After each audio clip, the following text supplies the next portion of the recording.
So one thing I also wanted to talk about, so Captain Phasma has gotten kind of the short end of the stick in not one but two movies, and we keep kind of being it's Gwendolyn Christie. She's awesome. It's Brienne of Tarth. She kicks ass on Game of Thrones. We love her. She's got this cool like silver outfit. She's very tall. She's kind of like bossy. She's gonna do something cool, right? Yeah, I bought the toy before the film was out. She doesn't do anything. She doesn't really do a whole. She doesn't do much. But she's really cool, right? I have this theory. She's really cool. Here, check this out. Okay. Here's Captain Phasma, and here's Boba Fett. Got it. And they kind of look similar. Now, work with me here. So here are the toys, standing together. They got like similar guns. They've got very iconic armor. They've got like kind of just like a sort of unique visors. They've got sort of poncho capes. So I want to take a look at why I think Captain Phasma is the Boba Fett of the sequel trilogy, and what I think that means moving forward.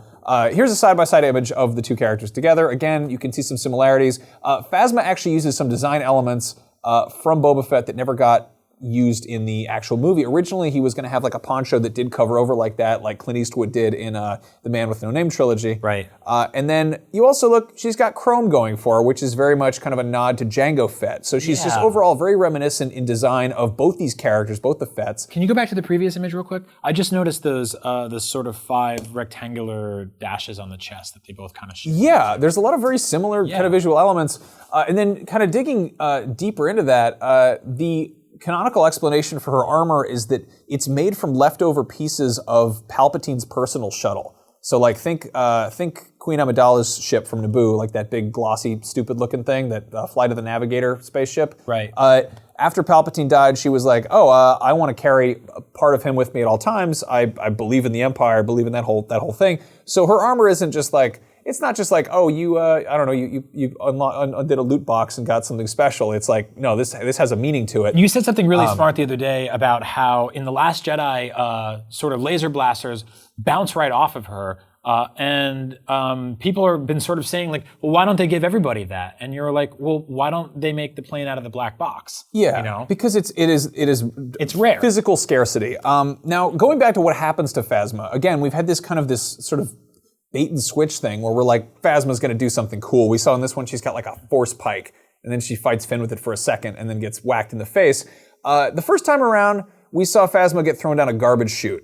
And this got me kind of thinking a little bit. We didn't even see it. We just it was an off-screen thing that happened, and then of course it got explained away in the comics, which is totally what happens to Boba Fett. Currently, there's a thing going on in Star Wars canon where Boba Fett is, well, he's not alive again. They've nuked all the expanded universe canon, but there's so much out there about him. So I think it's kind of like a Schrodinger's Fett sort of thing. Is he in the Sarlacc pit or is he not? Until they say otherwise, there's nothing to explain whether or not he got out of there. He could be dead, he could be alive, but until they say anything otherwise. And that's the whole thing, is the Star Wars Legends, the whole expanded universe canon stuff.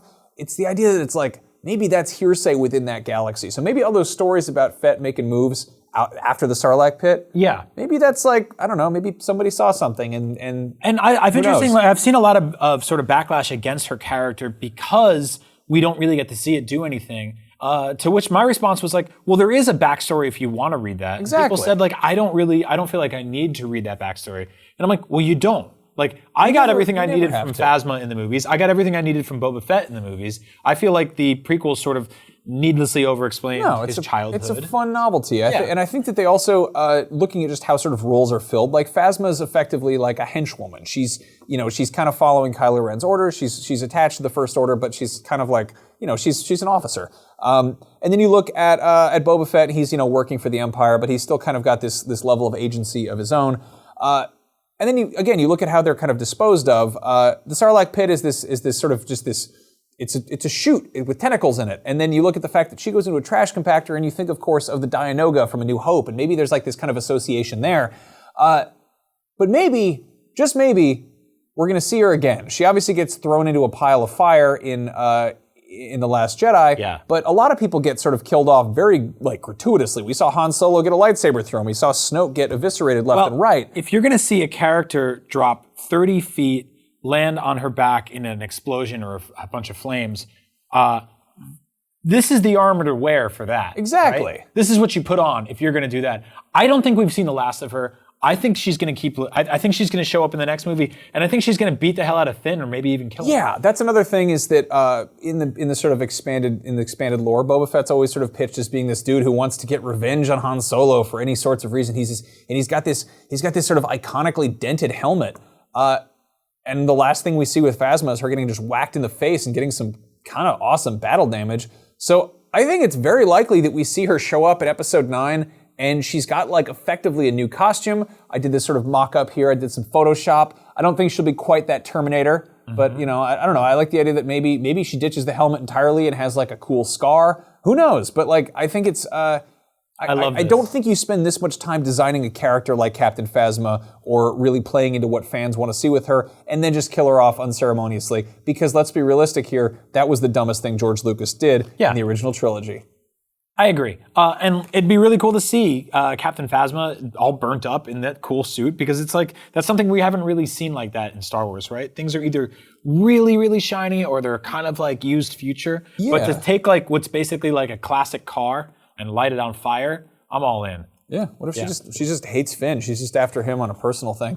That was just one of our many, many Star Wars videos we make here on Up at Noon. Check out some other ones right here. And remember, Bosk.